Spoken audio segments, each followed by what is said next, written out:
السلام عليكم ورحمة الله. الحمد لله نحمده ونستعينه ونؤمن به ونتوكل عليه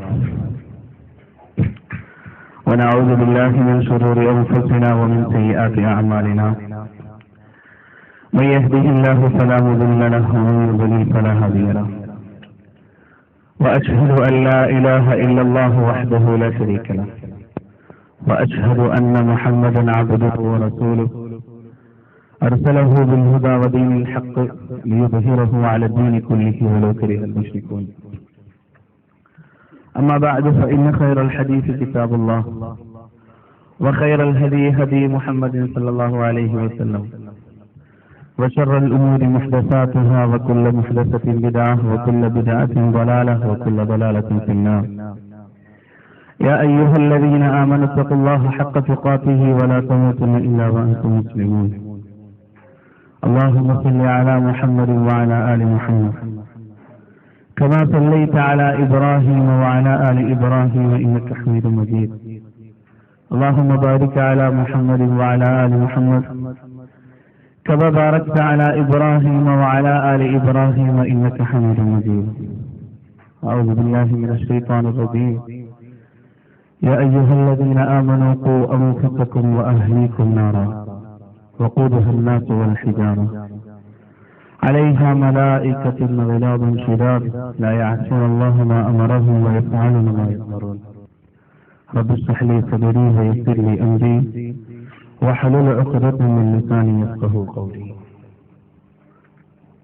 പ്രിയപ്പെട്ട ഉമ്മമാരെ, ജ്യേഷ്ഠത്തിമാരെ, അനുജത്തിമാരെ, സഹപ്രവർത്തകരെ, സഹോദരങ്ങളെ,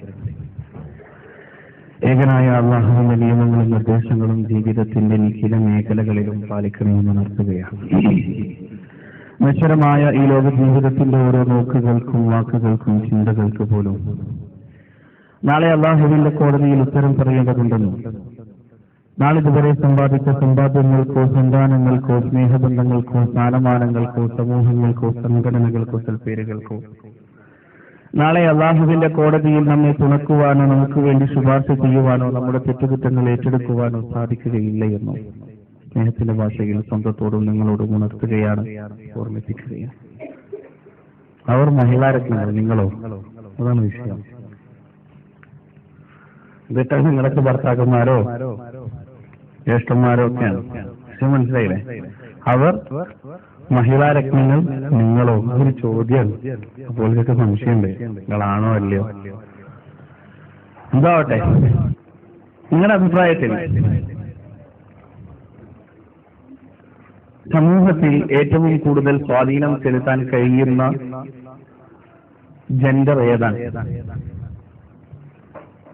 ആണോ പെണ്ണോ? നടക്കുന്നത് ഇംഗ്ലീഷാണ്. പെണ്ണാണ്, ഉറപ്പാണ്. ആണ്, പെണ്ണാണ്.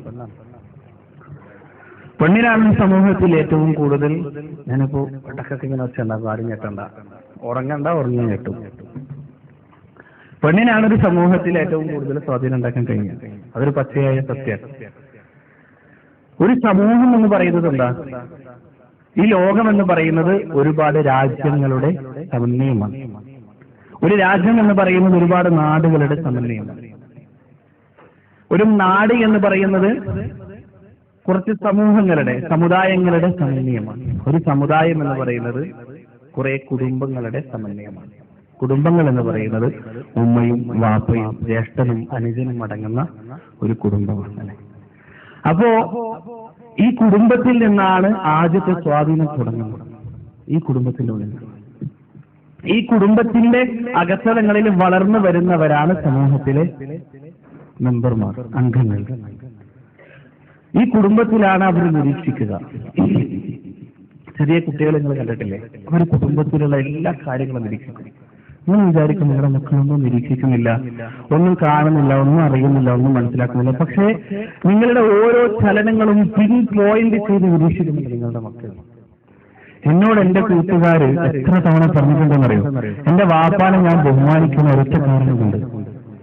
എന്റെ വാപ്പാനെയും ഉമ്മാനെയും ഞാൻ ബഹുമാനിക്കുന്ന ഒരൊറ്റ കാരണം കൊണ്ട് എന്നോട് എന്റെ കൂട്ടുകാരെന്താ പറയുന്നറിയോ, നീ 1960-ലോ 1950-ലോ ജനിക്കണ്ട, ഈ കാലത്തൊന്നും ജനിക്കണ്ടല്ല. ഇപ്പല്ല ആരെങ്കിലും ഇങ്ങനെ ഉമ്മാനും വാപ്പാനും പരിഗണിക്കോ? വിളിച്ചാൽ ഇപ്പൊ വരാന്ന് പറയും. കാരണം ഒരു 9 മണി നാട്ടിലുള്ള സമയത്ത് 9 മണി 9:30 വീട്ടിലേക്ക് എങ്ങനെയെങ്കിലും എത്താൻ ശ്രമിക്കും, അല്ലെങ്കിൽ ഉമ്മാന്റെ കയ്യിൽ കിട്ടേണ്ടത് കിട്ടും. അതുകൊണ്ട് അത് കാണുമ്പോൾ ഇവർക്ക് അത്ഭുതമാണ്, എന്തിനാ ഉമ്മ ഇങ്ങനെ പിടിക്കുന്നത്, ഉമ്മാനെ ഇങ്ങനെ.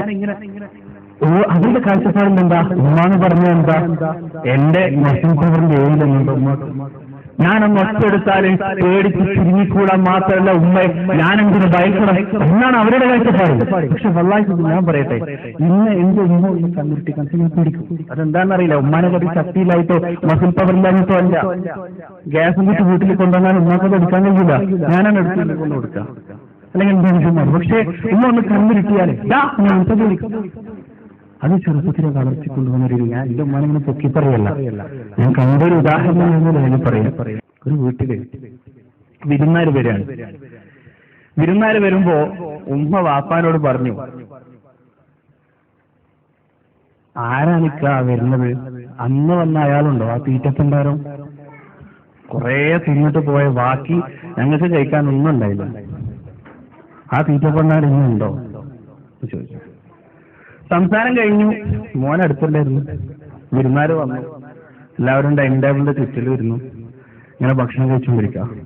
അപ്പൊ കൂട്ടത്തിൽ കുറച്ച് തടിയുള്ള ഒരാള്, എന്നാ നോക്കണ്ട, കൂട്ടത്തിൽ കുറച്ച് തടിയുള്ള ഒരാള് അയാളെ ചൂണ്ടിട്ട് ഈ കുട്ടി ചോദിക്കാം, ഇപ്പ ഇതാണ് ഉമ്മ പറഞ്ഞ തീറ്റപ്പണ്ടായിരുന്നു, ഇതാണ് ഉമ്മ പറഞ്ഞ തീറ്റപ്പണ്ടായിരുന്നു. ഇത് കുട്ടികള് നമ്മുടെ ഓരോ ചലനങ്ങളും നിരീക്ഷിക്കുന്നുണ്ട് നമ്മളറിയാതെ. ആളെ പേരൊന്നും ഞാൻ പറയില്ല, ഇവിടെ ഏത് സെന്ററിനാണെന്നും പറയില്ല.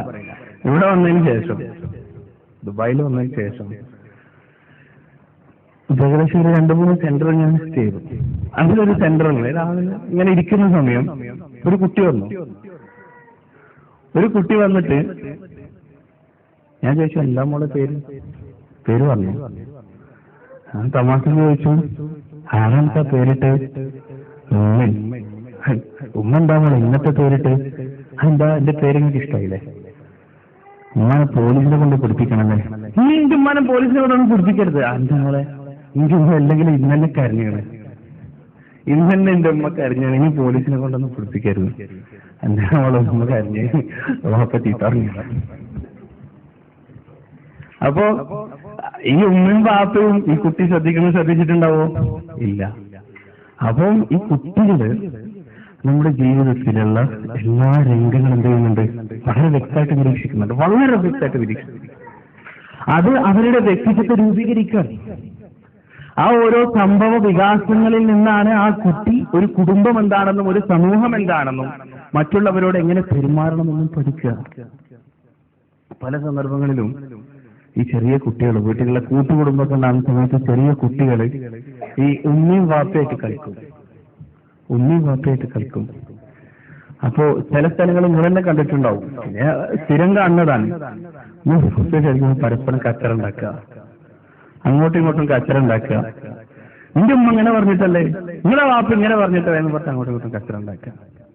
ഇത് കുട്ടികൾ എന്താണ് കുടുംബജീവിതം എന്ന് പറഞ്ഞാല് കുട്ടികൾ മനസ്സിലാക്കുന്ന ഇതാണ്. നമ്മുടെ ജീവിതത്തിൽ നിന്ന് കുട്ടികൾ മനസ്സിലാക്കാനാ, പെൺകുട്ടി മനസ്സിലാക്കാൻ ഒരു ഉമ്മ എന്ന് പറഞ്ഞാൽ എന്തായിരിക്കണം, വാപ്പ പറഞ്ഞാൽ ഒരു വസ്തു കേൾക്കരുത്. ആൺകുട്ടി മനസ്സിലാക്കാൻ ഒരു വാപ്പ എന്ന് പറഞ്ഞാൽ എന്താ, ഇങ്ങനെ താടകന്റെ മാതിരി രാക്ഷസന്റെ മാതിരി ഒരു മനുഷ്യത്വം ഇല്ലാതെ വീട്ടിൽ മുഴുവൻ അടിച്ച് പൊളിച്ച്, ഇതാണ് ഒരു വാപ്പ. ഇത് കുട്ടി മനസ്സിലാക്കാൻ. വാപ്പാരെ കാര്യം പോട്ടെ, ഓൾക്കുള്ള വേറെ കുടുംബ പെണ്ണുങ്ങൾക്കുള്ളതാണ്.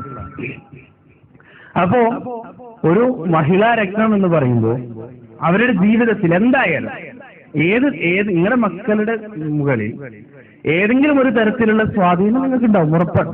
അതൊരുപക്ഷെ നെഗറ്റീവ് ആയേക്കാം, ഒരുപക്ഷെ എന്തായേക്കാം, പോസിറ്റീവ് ആയേക്കാം. ആ പോസിറ്റീവ് ഇൻഫ്ലുവൻസ് ഉണ്ടാക്കാൻ നിങ്ങൾക്ക് സാധിക്കണം. അതാണ് ഒരു യഥാർത്ഥ മുസ്ലിം വനിത. നിങ്ങൾ നോക്ക്, ഒരു മനുഷ്യന്റെ ജീവിതത്തിൽ ഞാനിപ്പോൾ നിങ്ങളോട് സംസാരിക്കുന്നുണ്ടല്ലോ, ഞാനിപ്പോൾ ഇവിടെ നിങ്ങളോട് സംസാരിക്കുന്നുണ്ടല്ലോ, എന്റെ ഈ സംസാരത്തിലെ ഓരോ വാക്കുകളും എന്റെ ഉമ്മാന്റെ സ്വാധീനമുണ്ട്.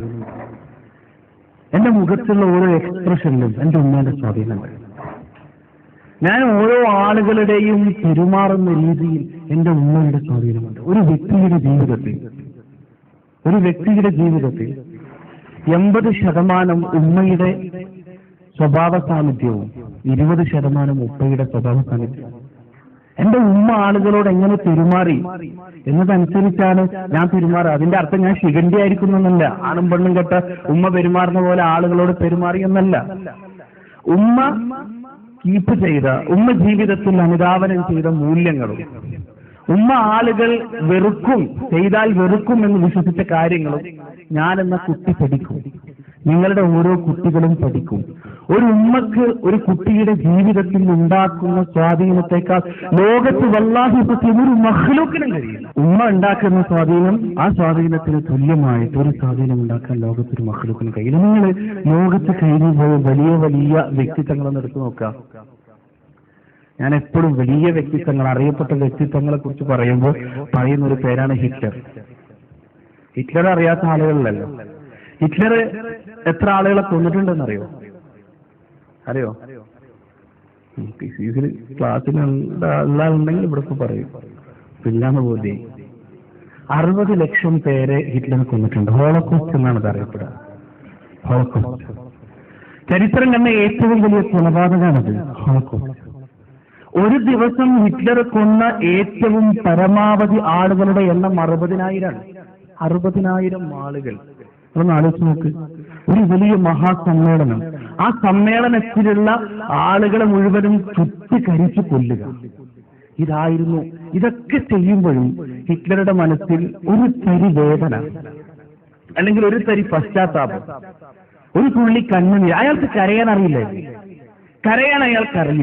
അയാൾ കരയുന്നത് കണ്ടതായി ചരിത്ര ഗ്രന്ഥങ്ങൾ രേഖപ്പെടുത്തിയിട്ടില്ല. എന്ത് കണ്ടാലും ആ മനുഷ്യൻ പതറില്ല.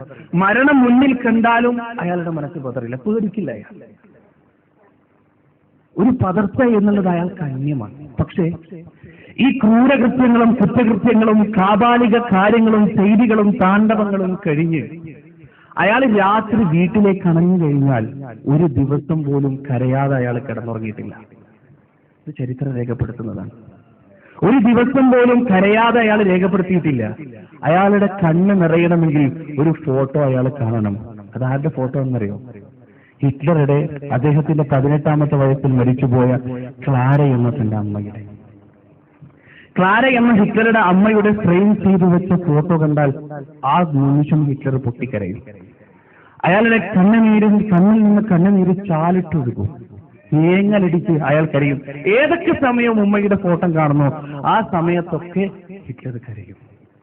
ഒരു വല്ലാത്ത അത്ഭുതമാണ്.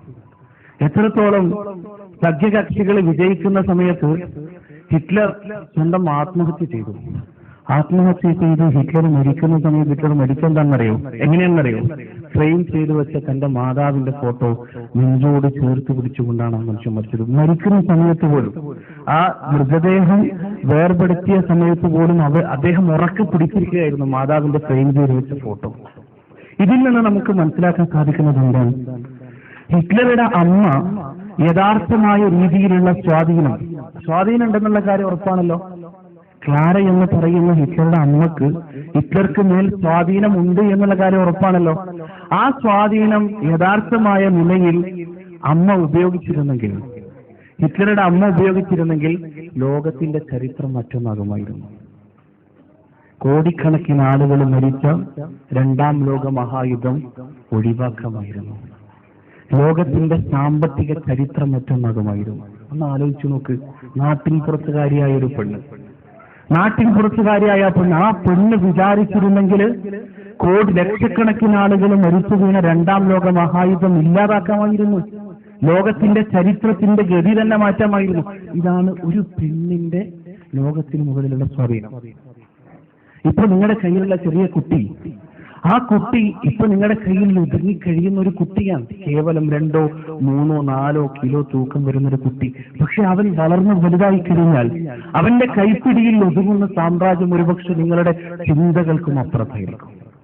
നിങ്ങളുടെ ആലോചനകൾക്കും അപ്പുറത്തായിരിക്കും അവന്റെ കയ്യിലൊതുങ്ങുന്ന സാമ്രാജ്യം, അവന്റെ പിന്നിലുള്ള അനുയായികൾ, അവനെ അനുകരിക്കുന്ന അവന്റെ അനുയായികൾ നിങ്ങൾ ചിന്തിക്കുന്നതിന്റെയും എത്രയോ അപ്പുറത്തായിരിക്കും.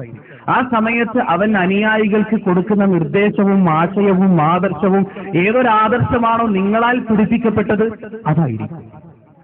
അപ്പൊ ശരിക്കും മനസ്സിലാക്കേണ്ട ഒരു കാര്യം, ഒരു ഉമ്മക്ക് ഒരു മകന്റെ മുകളിൽ പൂർണ്ണമായ സ്വാധീനമുണ്ടാക്കാൻ കഴിയും. ഗാന്ധിജി ഇന്ന് നാം അനുഭവിക്കുന്ന സ്വാതന്ത്ര്യം എന്തായിരുന്നു? ഇന്ത്യയിലെ ജനതയുടെ ഒരു കാലത്തെ അവസ്ഥ പട്ടികളുടെ വില പോലും ഉണ്ടായിരുന്നില്ല. ആ സ്ഥാനത്ത് നിന്ന് സ്വാതന്ത്ര്യ സമരത്തിന്റെ കടിഞ്ഞാൻ പിടിച്ച് ഇന്ത്യ സ്വാതന്ത്ര്യത്തിലേക്ക് നയിച്ചത് ഗാന്ധിജിയാണ്. ഗാന്ധി സ്വാതന്ത്ര്യം നേടിത്തരുന്ന സമയത്ത് അദ്ദേഹത്തിന്റെ വയസ്സ് 60 ആയിരുന്നു. 60 കഴിഞ്ഞിരുന്നു.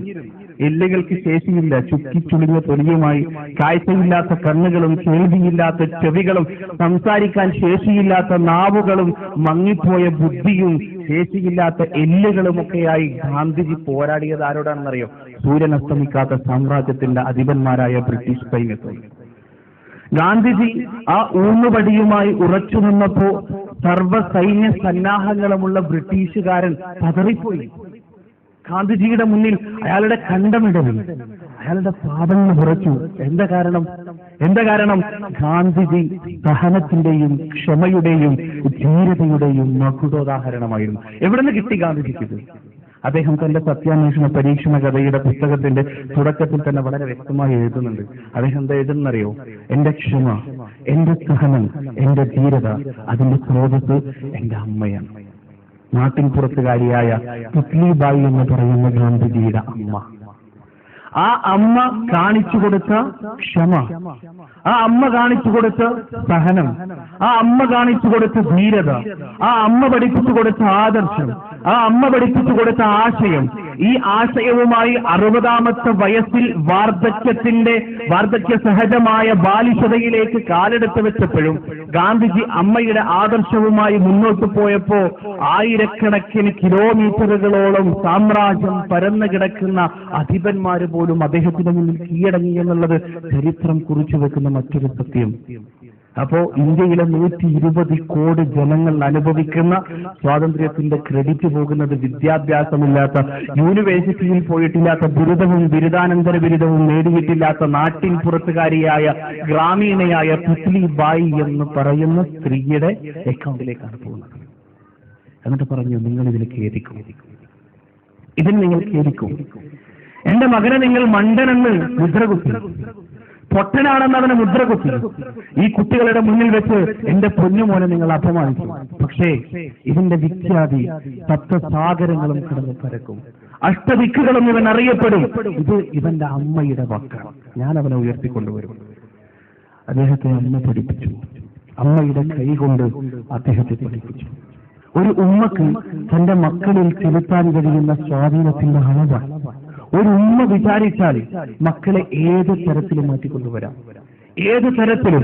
ഇനി ആ തരത്തിലൊന്നും മക്കളെ മാറ്റിക്കൊണ്ടുവരാൻ നിങ്ങൾ തയ്യാറല്ലെങ്കിലോ അത് നേരെ വിപരീത ഫലമുണ്ടാക്കും. കുടിക്കുന്ന കണ്ണുനീരിന് കയ്യും കണക്കുണ്ടാവില്ല. രാവും പകലും കരച്ചിലായിരിക്കും. ഒരു 15 വയസ്സ് വരെയാണ് അതിനുള്ള സമയം. മക്കളെ മോൾഡ് ചെയ്യാനുള്ള സമയം എത്രയാണ്? 15 വയസ്സ് വരെയാണ്. ആ 15 വയസ്സ് ആൺകുട്ടികളെ സംബന്ധിച്ചിടത്തോളം ഒരു 16-17 വയസ്സ് കഴിഞ്ഞാൽ അതുവരെ പഠിപ്പിക്കാത്ത ഒരു കാര്യം ഉമ്മ പറഞ്ഞാല് ഓന്റെ മനസ്സത് സ്വീകരിക്കില്ല. അത് സ്വീകരിക്കാൻ നമുക്ക് കഴിയില്ല. കാരണം ആ വയസ്സിലൊക്കെ ടീനേജിന്റെ അവസാന ഭാഗത്തെത്തുന്ന സമയത്ത് അവന്റെ മനസ്സിൽ ഉമ്മാനെ കുറിച്ചുള്ള, വാപ്പാനെ കുറിച്ചുള്ള ഒരു ഇൻഫീരിയാരിറ്റി കോംപ്ലക്സ് ഉണ്ടാകും. എന്റെ വാപ്പ എന്താണ്, വിദ്യാഭ്യാസമില്ല, വിവരമില്ല, ഭയങ്കര. പിന്നെ അവരത് തിരിച്ചറിയണമെങ്കിൽ ടീനേജൊക്കെ കഴിഞ്ഞ്, യുവത്തൊക്കെ കഴിഞ്ഞ് കുറച്ചങ്ങോട്ട് എത്തണം. ആ കാലഘട്ടത്തിൽ അവർ കുറെ ആശയങ്ങൾ സ്വീകരിക്കും. ആ ആശയങ്ങൾ നിങ്ങൾ ജീവിതത്തിൽ ഖിയാമത്ത് നാൾ അവരെ തിരുത്താണ്. അവരെ മോൾഡ് ചെയ്യേണ്ട സമയത്താണ് ഈ സമയത്ത് അന്നോട്ട് നോക്കണമല്ലോ. ഈ സമയത്ത് അവരെ മോൾഡ് ചെയ്യാൻ പറ്റിയോ? അൽഹംദുലില്ലാ, പിന്നെ അവര് തെറ്റില്ല. ഈ സമയത്ത് അവർ നിങ്ങൾക്ക് മോൾഡ് ചെയ്യാൻ പറ്റിയിട്ടില്ലേ? പിന്നെ നോക്കണ്ട. മോൾഡ് ചെയ്യാൻ ഭയങ്കര പ്രയാസം, ഒരുപാട് പ്രയാസം. എത്രത്തോളം എന്ന് പറഞ്ഞാല് ഈ കാലഘട്ടത്തിലുള്ള കുട്ടികൾ മനസ്സിലാക്കി വെക്കുന്ന ആശയം എന്നോട് എന്റെ കൂട്ടുകാര് എത്ര തവണ പറഞ്ഞിട്ടുണ്ടെന്നറിയോ? എന്റെ വാപ്പാനെ ഞാൻ ബഹുമാനിക്കുന്ന ഒരൊറ്റ കാരണം കൊണ്ട്. എന്റെ വാപ്പാനെയും ഉമ്മാനെയും ഞാൻ ബഹുമാനിക്കുന്ന ഒരൊറ്റ കാരണം കൊണ്ട് എന്നോട് എന്റെ കൂട്ടുകാരെന്താ പറയുന്നറിയോ, നീ 1960-ലോ 50-ലോ ജനിക്കണ്ട, ഈ കാലത്തൊന്നും ജനിക്കണ്ടല്ല. ഇപ്പല്ല ആരെങ്കിലും ഇങ്ങനെ ഉമ്മാനെയും വാപ്പാനെയും പരിഗണിക്കോ? വിളിച്ചാൽ ഇപ്പൊ വരാന്ന് പറയും. കാരണം ഒരു 9 മണി, നാട്ടിലുള്ള സമയത്ത് 9 മണി 9:30 ആയാലും വീട്ടിലേക്ക് എങ്ങനെയെങ്കിലും എത്താൻ ശ്രമിക്കും, അല്ലെങ്കിൽ ഉമ്മാന്റെ കയ്യിൽ നിന്ന് കിട്ടേണ്ടത് കിട്ടും. അതുകൊണ്ട് അത് കാണുമ്പോൾ ഇവർക്ക് അത്ഭുതമാണ്, എന്തിനാ ഉമ്മാൻ ഇങ്ങനെ പഠിക്കുന്നത്, ഉമ്മാനെങ്ങനെ. അവരുടെ കാഴ്ചപ്പാടിൽ എന്താ, ഉമ്മാന്ന് പറഞ്ഞാൽ എന്താ, എന്റെ മസിൽ പവറിന്റെ ഏയിലൊന്നുണ്ട് ഉമ്മാക്ക്, ഞാനൊന്ന് ഒച്ചെടുത്താല് പേടിച്ച് ചുരുങ്ങിക്കൂടാൻ മാത്രമല്ല ഉമ്മയെ ഞാനെന്തിനു ഭയക്കണം എന്നാണ് അവരുടെ കാഴ്ചപ്പാടിൽ. പക്ഷെ വല്ലാഹി ഞാൻ പറയട്ടെ, ഇന്ന് എന്റെ ഉമ്മ ഒന്ന് കണ്ണിരുട്ടി കാണിച്ചാൽ ഞാൻ പിടിക്കും. അതെന്താണെന്നറിയില്ല, ഉമ്മാനെ കണ്ടി ശക്തിയില്ലായിട്ടോ മസിൽ പവറില്ലാഞ്ഞിട്ടോ അല്ല. ഗ്യാസും കുറ്റി വീട്ടിൽ കൊണ്ടുവന്നാൽ ഉമ്മാക്കത് എടുക്കാൻ കഴിയില്ല, ഞാനാണ് എടുത്ത് കൊണ്ട് കൊടുക്കുക, അല്ലെങ്കിൽ എന്റെ അനുജന്മാർ. പക്ഷെ ഉമ്മ ഒന്ന് കണ്ണിരുട്ടിയാലേ ഞാൻ പിടിക്കും. അത് ചെറുപ്പത്തിലെ വളർത്തിക്കൊണ്ടുവന്ന ഒരു ഞാൻ എന്റെ ഉമ്മാനിങ്ങനെ പൊക്കി പറയല്ല, ഞാൻ കണ്ടൊരു ഉദാഹരണം എന്നൊരു എഴുതി പറയാം. ഇത്രയും ക്രൂരന്മാരും കിരാതന്മാരും നീചരും നികൃഷ്ടരുമായ മക്കളെ കൂടി ഒരു ഉമ്മാക്ക് ഉണ്ടാക്കിയെടുക്കാൻ സാധിക്കും. ആ ക്രൂരതയുടെ കൈപ്പുനീര് ആദ്യമായി അനുഭവിക്കേണ്ടി വരുന്നത് നിങ്ങൾ തന്നെയായിരിക്കും. ആ ക്രൂരതയുടെ കൈപ്പുനീര് ആദ്യമായി കുടിക്കേണ്ടി വരുന്നത് നിങ്ങൾ തന്നെയായിരിക്കും. അതുകൊണ്ട് മനസ്സിലാക്കുക, വളർന്നു വരുന്ന മക്കൾക്ക് അമിതമായ ലാളന നൽകിയാൽ, വളർന്നു വരുന്ന മക്കൾക്ക് കൊടുക്കേണ്ട ധർമ്മത്തിന്റെയും സംസ്കാരത്തിന്റെയും സദാചാരത്തിന്റെയും വാക്കുകൾ പറഞ്ഞു കൊടുത്തിട്ടില്ലെങ്കിൽ തിരിഞ്ഞു കൊത്തുന്നവർ. കാരണം അവർ പഠിക്കുന്ന ആശയവും ആദർശവും അങ്ങനെയാണ്, അത്തരത്തിലുള്ള ആശയമാണ് അവർ പഠിക്കുന്നത്. ഷേക്സ്പിയറിന്റെ സിദ്ധാന്തം എന്താണ്? ഷേക്സ്പിയർ പറയണെന്താ, ഒരു ഉമ്മയും ഒരു കുഞ്ഞും തമ്മിലുള്ള ബന്ധം, ഒരു ഉമ്മയും ഒരു കുഞ്ഞും തമ്മിലുള്ള ബന്ധം കോഴിക്കുഞ്ഞും മുട്ടത്തോടും തമ്മിലുള്ള ബന്ധം. എന്താ കോഴിക്കുഞ്ഞു മുട്ടത്തോടും തമ്മിലുള്ള ബന്ധം? വിരിഞ്ഞ് പുറത്തേക്ക് വരുന്നത് വരെ, ആ കോഴിക്കുഞ്ഞ് വിരിഞ്ഞ് പുറത്തേക്ക് വരുന്നത് വരെ വെയിലിൽ നിന്നും കാറ്റിൽ നിന്നും ചൂടിൽ നിന്നും മഴയിൽ നിന്നും ആ കോഴിക്കുഞ്ഞിനെ സുരക്ഷിതമായി സംരക്ഷിക്കുന്നത് ഈ മുട്ടത്തോടാണ്. എന്നാൽ ആ കോഴിക്കുഞ്ഞ് വിരിഞ്ഞ് സുന്ദരമായ ഒരു കുഞ്ഞായി പുറത്തു വന്ന് അത് വളർന്ന് വലുതായി പൂവൻ കോഴിയായി സൂര്യോദയം കാണുമ്പോൾ കൂക്കാൻ തുടങ്ങുന്ന സമയത്ത് ഒരു കോഴിയും തന്റെ മുട്ടത്തോടിനെ അന്വേഷിച്ച് വരാറില്ല. തനിക്ക് തന്റെ ചെറുപ്പത്തിൽ വെയിലിൽ നിന്നും ചൂടിൽ നിന്നും കാറ്റിൽ നിന്നും തണുപ്പിൽ നിന്നും സംരക്ഷണം നൽകിയ, പുറം ബാഹ്യാക്രമണങ്ങളിൽ നിന്ന് തന്നെ സംരക്ഷിച്ച മുട്ടത്തോടിനെ അന്വേഷിച്ച് ഒരു കോഴിയും വരാറില്ല. അത് പ്രകൃതി നിയമമാണ്. അതുപോലെ പ്രസവിച്ച ഒരു ഉമ്മയുടെ ഉത്തരവാദിത്തമാണ് ഒരു മകനെ വളർത്തിയെടുക്കുക എന്നുള്ളത്. ആ മകൻ വളർന്ന് വലുതായി പ്രാപ്തനായി കഴിഞ്ഞാൽ ഈ മുട്ടത്തോടാകുന്ന അമ്മയുടെ അടുത്ത് തേടി വരണം, ആ അമ്മയുടെ പാദസേവ ചെയ്യണം എന്ന് പറയുന്നത് യുക്തിദീക്ഷക്കൊത്ത വീക്ഷണമല്ല. അതുകൊണ്ട് തന്നെ അങ്ങനെ ചെയ്യാത്ത ആളുകൾ ഒരിക്കലും തന്നെ നമുക്ക് വിമർശിക്കാൻ പാടില്ല എന്ന് വളരെ വ്യക്തമായിട്ട് പഠിപ്പിക്കുന്നു. ഇംഗ്ലീഷും ഇംഗ്ലീഷും ബിരുദവും ബിരുദാനന്തര ബിരുദവും എടുത്ത മക്കളുടെ മനസ്സിലേക്ക് ആധുനിക വിദ്യാഭ്യാസം ഇൻജക്ട് ചെയ്യുന്ന വിദ്യാഭ്യാസത്തിന്റെ കോലാണിത്. ഈ വിദ്യാഭ്യാസം നേടിയ മക്കൾ, അമ്മമാരെ നിങ്ങളൊന്ന് ആലോചിച്ച് നോക്ക്, അവർക്ക് എങ്ങനെ മാതാപിതാക്കളെ സ്നേഹിക്കാൻ സാധിക്കും? അപ്പോ യഥാർത്ഥമായി എന്നെ സ്നേഹിക്കുന്ന, എന്നെ പരിലാളിക്കുന്ന, എന്നെ സംരക്ഷിക്കുന്ന, എന്നെ പരിചരിക്കുന്ന ഒരു മകനെ ഞാൻ എങ്ങനെ ഉണ്ടാക്കിയെടുക്കും? അത് ഖുർആൻ വളരെ വ്യക്തമായിട്ട് പറഞ്ഞിട്ടുണ്ട്. സൂറത്തുൽ ഇസ്രാഈലിലൂടെ വഖദാ റബ്ബുക അല്ലാ തഅബുദു ഇല്ലാ ഇയ്യാഹു വബിൽ വാലിദൈനി ഇഹ്സാനാ ഇമ്മാ യബ്ലുഗന്ന ഇൻദകൽ കിബറ അഹദുഹുമാ ഔ കിലാഹുമാ ഫലാ തഖുൽ ലഹുമാ ഉഫ് വലാ തൻഹർഹുമാ വഖുൽ ലഹുമാ ഖൗലൻ കരീമാ واخفض لهما جناح الذل من الرحمة وقل رب ارحمهما كما ربياني صغيرا وبالوالدين إحسانا. അല്ലാഹുവിന്റെ കൽപ്പനയാണ്, മാതാപിതാക്കളോട് നല്ല നിലയിൽ പെരുമാറണേ. ഇമ്മാ യബ്ലുഗന്ന ഇൻദകൽ കിബറ അഹദുഹുമാ ഔ കിലാഹുമാ, വാർദ്ധക്യ സഹജമായ ബലഹീനതയിൽ അവരില്ലാരെങ്കിലും ഒരാളല്ലെങ്കിൽ രണ്ടുപേര് നിന്റെ അടുത്തുണ്ടെങ്കിൽ ഫലാ തഖുൽ ലഹുമാ ഉഫ് ഫലാ തഖുൽ ലഹുമാ ഉഫ്, പുച്ഛവും നീരസവും പ്രകടമാക്കുന്ന ചേർന്ന വാക്കുപോലും നീ പറഞ്ഞു പോകരുത്. ഫലാ തൻഹർഹുമാ, അവരോട് കയർത്ത് സംസാരിക്കരുത്. വഖുൽ ലഹുമാ ഖൗലൻ കരീമാ, സമാധാനത്തിന്റെ മാന്യമായ വാക്കുകൾ മാത്രം അവർക്ക് പറഞ്ഞു കൊടുക്കുക. വഖ്ഫിദ് ലഹുമാ ജനാഹ الذل من الرحمة, നീ എത്ര വലിയ സ്ഥാനം കൈയാളുന്നവനാകട്ടെ, എത്ര വലിയ ഉന്നത പദവിയിലിരുന്നു കൊണ്ട് ആയിരക്കണക്കിന് അനുയായികളെ നിയന്ത്രിക്കുന്നവനാകട്ടെ, വഖ്ഫിദ് ലഹുമാ ജനാഹ الذل من الرحمة, ആ മാതാപിതാക്കളുടെ മുന്നിൽ നീ കേവലം പൈതലാണ്.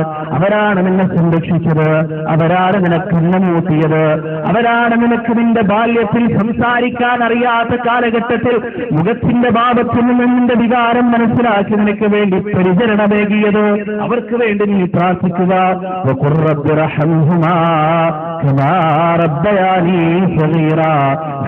പ്രകാരമാണോ എന്റെ ശൈശവത്തിൽ എന്റെ മാതാപിതാക്കൾ എന്നെ പരിചരിച്ചത്, അതുപോലെ അവർക്ക് നീ കരുണ ചെയ്യണേ അല്ലാ. ഇത് ഖുർആൻ മാത്രം പഠിപ്പിക്കുന്ന ഒരു തത്വം. അവിടെ നിന്ന് ചോദിച്ചു, എന്താണ് വേണ്ടത്, എന്താണ് മോനെ നിനക്ക് വേണ്ടത്? ഹബീബ് റളിയല്ലാഹു അൻഹു തിരിച്ചു പറഞ്ഞു, ഞാൻ വന്നത് നിന്നെ ഒരു കാര്യം അറിയിക്കാനാണ്. ആ കാര്യം എന്താണെന്നറിയോ? നീ കള്ളപ്രവാചകനാണ്. എനിക്ക് പറയാനാണ് ആദ്യത്തെ കാര്യം, നീ കള്ളപ്രവാചകനാണ്. ആരോടാണ് ഇത് പറയുന്നത്? രണ്ട് ഭാഗത്തും പരിവാരങ്ങൾ വാളോങ്ങിക്കൊണ്ട് നിരന്നു നിൽക്കുന്നുണ്ട്. സിംഹാസനത്തിലിരിക്കുന്ന സർവായുധ സജ്ജനായ ഒരു നാട്ടിലെ പ്രമാണിയോടാണ് സംസാരിക്കുന്നത്. 13 വയസ്സുകാരനായ ഈ ബാലൻ അയാളോട് പറയാണ്, നീ കള്ളപ്രവാചകനാണ്. മുഖം ചുവന്നു തുടുത്തു മുസൈലമത്തുൽ കദ്ദാബിന്റെ. എന്നിട്ട് അടുത്തതായി പറഞ്ഞു, യഥാർത്ഥ പ്രവാചകൻ മദീനയിലാണ്, മുഹമ്മദ് നബി സല്ലല്ലാഹു അലൈഹി വസല്ലം. ആ പ്രവാചകന്റെ പ്രവാചകത്വത്തെ നീ അംഗീകരിക്കണം, ആ സത്യത്തെ നീ അംഗീകരിക്കണം എന്ന് ഹബീബ് റളിയല്ലാഹു അൻഹു പറഞ്ഞു. അങ്ങനെ ഇയാൾക്ക് തീരെ സഹിച്ചില്ല. ഇയാൾ എന്താ ചെയ്തെന്നറിയാം? ഹബീബ് റളിയല്ലാഹു അൻഹുവിന്റെ തുടയിൽ നിന്ന് ഒരു തുണ്ടം മാംസം മുറിച്ചെടുത്ത് ഹബീബിന്റെ കണ്ണിന്റെ മുന്നിലേക്ക് കാണിച്ചു കൊടുത്തുകൊണ്ട് ചോദിച്ചു, ഇപ്പൊ നീ വിശ്വസിക്കൂ, നിനക്ക് പേടിയിട്ടു? ഹബീബ് പറഞ്ഞു, ഇല്ല. ചോര ഇങ്ങനെ ഒലിക്കുന്നുണ്ട്. ആ സമയത്തും ഹബീബ് എന്ന 13 വയസ്സുകാരൻ പറഞ്ഞു, ഇല്ല, നീ കള്ളം തന്നെയാണ്, കള്ളം തന്നെയാണ്. എന്നെ ഉപദ്രവിച്ചുകൊണ്ട് നീ സത്യവാനാവും.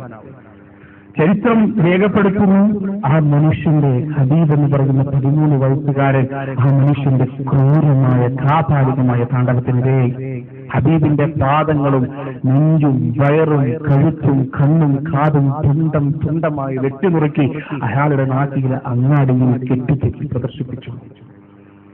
അത്രയും ക്രൂരകൃത്യം അയാൾ ചെയ്തു. പ്രവാചകൻ സല്ലല്ലാഹു അലൈഹി വസല്ലമയ്ക്ക് ഈ വാർത്ത കേട്ട് ഒരുപാട് സങ്കടമായി.